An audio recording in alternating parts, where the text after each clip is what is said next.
सुधांशु जी और उसके बाद सरवर साहब आ रहा हूं मैं आपके व्यू के लिए। सुधांशु जी। देखिए, भदौरिया जी की बात से एक बात स्पष्ट हो गई। मैंने जितने जितने विषय दिखाए थे, कांग्रेस इसकी एक्सपर्ट हो या ना हो, मगर समाजवादी पार्टी दंगे की बहुत बड़ी एक्सपर्ट है। देखिए कैसे कैसे इन्होंने सूक्ष्म स्तर तक उसका विवेचन करके बताया कि ऐसा क्यों वैसा क्यों। तो मैं दर्शकों के विवेक पे छोड़ना चाहता हूं कि पिछले 4-5 महीनों से सब घटनाएं आगे बढ़ी हैं, तो कुछ शक्तियां हैं ना जिनका मनोबल भी बढ़ गया है, जिनकी ताकत भी बढ़ गई है।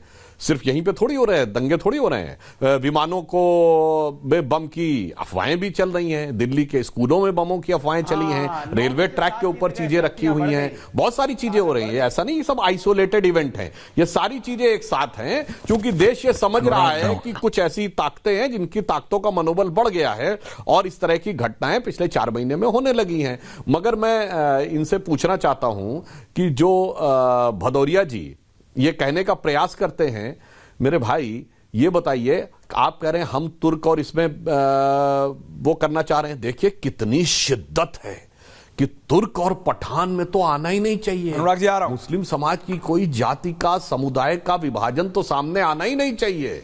मगर अभी जाके जोर जोर से कहेंगे कि हिंदू समाज में तो 100 विभाजन करने के लिए तैयार रहेंगे, मगर उसमें 2 का हो जाए तो कलेजा पे कैसे चाक कैसा निकल जाता है यह दिखाई पड़ रहा है। और मैं पुनः आपसे कहना चाहूंगा भदौरिया जी, आप ध्यान रखिए कि उत्तर प्रदेश के इतिहास में यदि सर्वाधिक दंगे, सर्वाधिक कानूनी अव्यवस्था हुई है तो आपके ही दौरे हुकूमत में हुई है। माफियाओं और दंगाइयों के साथ अगर किसी पार्टी का संबंध रहा है तो ये मैं दर्शकों को याद दिला रहा हूं, मैंने नारा नहीं लगाया था, भारतीय जनता पार्टी नारा नहीं लगाया था, चढ़ गुंडन की छाती पर मुहर लगाओ हाथी पर, यह बहन जी का नारा था।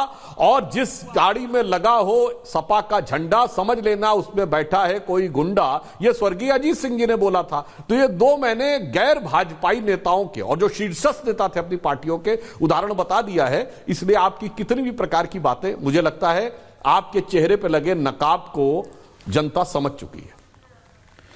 बिल्कुल। अनुराग भदौरिया जी आ रहा हूं।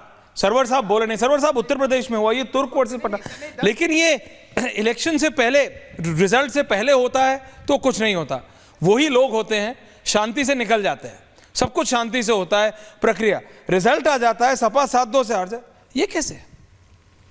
ऐश्वर्या जी, सबसे पहले तो मैं ये बताऊं कि मेरे विषय में अभी आपने भी समझा नहीं कि मेरी नज़र कहाँ कहाँ रहती है, और कई लोग आपके स्टूडियो में समझा दीजिए। मैं अभी बता रहा हूँ एक नई बात। क्या? 2 पत्रकार हैं, कई पत्रकार और आते हैं मेरे विषय में, कभी आपने नहीं जाना होगा कि मैं भी पत्रकार भी हूँ। अच्छा, ये तो कभी जाना ही नहीं होगा। और अभी परिणाम से पहले मैंने 5 इंटरव्यू दिए हैं और खुद स्टोरी बनाए हैं। बहुत अच्छा। और मैंने उस इंटरव्यू में साफ शब्दों में कह दिया था कि परिणाम ये इन जगहों पर आ रहे हैं। मैंने दावा किया है, मैं चैनल का नाम यहाँ पर नहीं बताऊंगा, मैंने दावा किया था कि झारखंड में हर हाल में सोरेन वापस आ रहे हैं। और मैंने दावा किया था कि महाराष्ट्र में प्रचंड बहुमत से महायुति की सरकार बन रही है। तो मैंने तो ईवीएम को झांक कर नहीं देखा था। ये कांग्रेस को मत बता दीजिएगा। मैं बता नहीं रहा हूं, वो वीडियो जब कांग्रेस को मत बता दीजिएगा, वो कहेगी ईवीएम का था। अगर संपर्क करेंगे मैं बता दूंगा, मुझे बताने में क्या लगता है चैनल के नाम भी। लेकिन एक बात बता रहा हूं, मेरे साथ कुछ साथी रहते हैं जो जंतर मंतर पर ईवीएम को लेकर कई धरने किए। हर प्रोटेस्ट में मैं उनके साथ रहता हूं। ज्यों ईवीएम का धरना होता मैं अलग हो जाता हूं। इसके प्रमाण हमारे साथ रहने वाले जानते हैं। मेरा शुरू से यह मानना रहा कि खराबी अगर दिमाग में है तो आप ईवीएम को आरोप न लगाएं। ये जितने दल हैं जो आरोप लगाने वाले लाइन में हैं, मैं इनके कार्यकर्ताओं पदाधिकारियों से कभी अगर मिलता हूं तो मैं कहता हूं कि जमीन पर आप नहीं हैं। आप जमीन पर जाकर देखिए कि आप कहां खड़े हैं। जो माइंडसेट है पब्लिक का, उसमें आप कहीं फिट नहीं बैठ रहे हैं। जो मतलब जनता क्या चाह रही है, कैसा नेता उसे चाहिए, आपने ये बात जनता की भावनाओं को समझने की कोशिश ही नहीं की। आप बंद कमरे में प्लान बनाते हैं। आपके यहाँ खादी का कुर्ता ऐसा है जिसका क्रीज टूटता ही नहीं है, वो ऐसे चलते हैं। हाँ, ये वाला गजब आया। जी जी। तो जब 5 स्टार कल्चर में आप रहकर पॉलिटिक्स करेंगे तो आम जनों के बीच, झुग्गी झोपड़ी के बीच, वो गरीब लोगों के बीच, डाउन सेक्शन में ये नहीं है साहब। ये समझाने का तरीका है कि भैया मैं ग्राउंड की बात बता, एसी से बाहर निकलो, इलेक्शन एसी में जीत के नहीं होगा। इलेक्शन बिल्कुल नहीं लेकिन होगा, वो इतनी यात्राएं कर रहे दिनों में भी नहीं होगा। देखिए डाउन आपको ग्राउंड पे जाना ही पड़ेगा। झुग्गी झोपड़ी नाले के किनारे बसे लोग, उनकी क्या जरूरतें हैं, आवश्यकताएं हैं, क्या मन में उनके प्लानिंग है, वो भी कुछ देश के लिए, अपने समाज के लिए, अपने लिए सोचते हैं। आप वो चीज समझते नहीं है।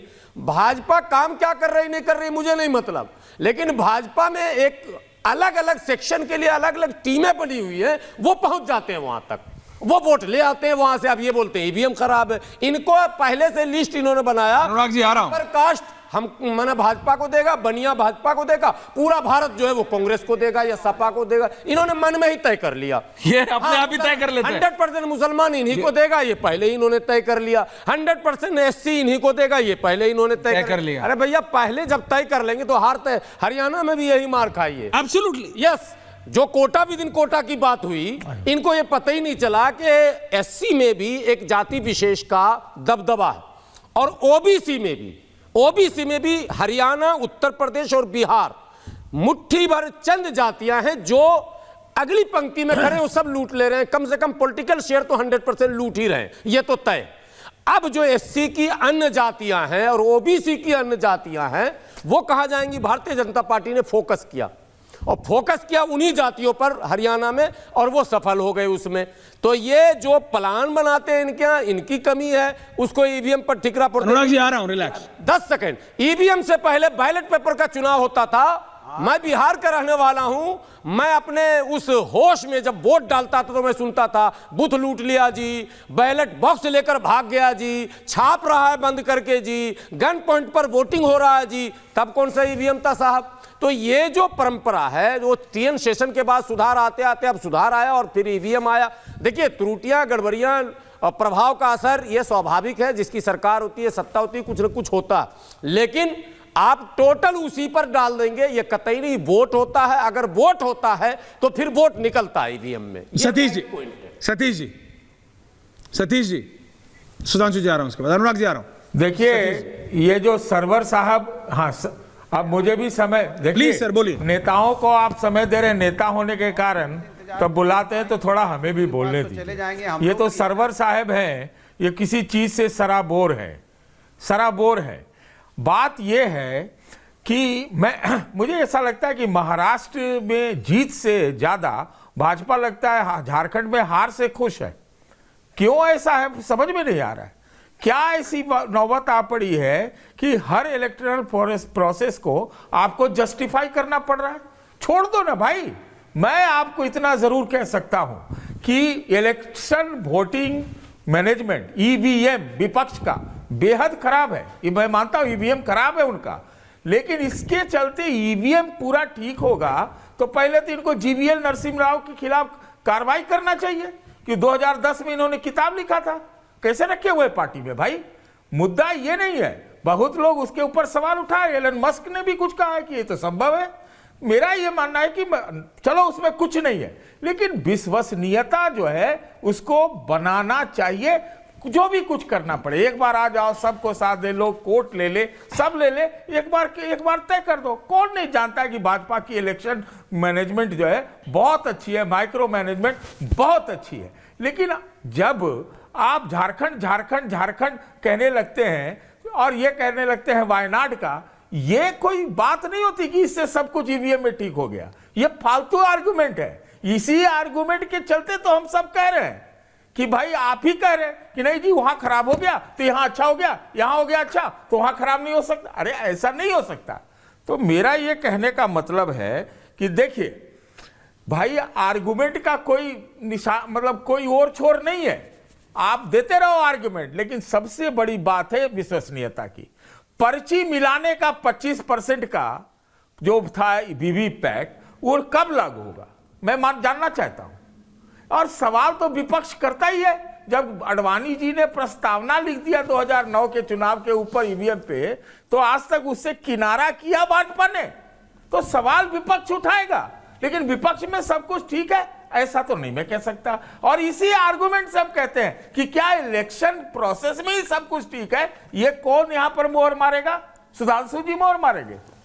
सुधांशु जी भी एक पॉलिटिकल प्रोसेस के पार्ट हैं, ये अपनी बात रख सकते हैं, लेकिन विश्वसनीयता सबसे ऊपर है। नहीं तो ये सवाल तो होगा। मैं आपको एक बात बता देना चाहता हूं, मैं दुकानों पे बहुत बैठता हूं, फुटपाथ पे बहुत अच्छा करते हैं। आज भी बैठा हूं 2 बार। वहां पर जो भाजपा का आंख मुंदवा सपोर्टर भी है ना, वो भी कुछ ईवीएम पर क्वेश्चन मार्क करता है। मैं आपको बता रहा हूं, मैं जो फैक्चुअल बात है। ऐसा क्यों है भाई?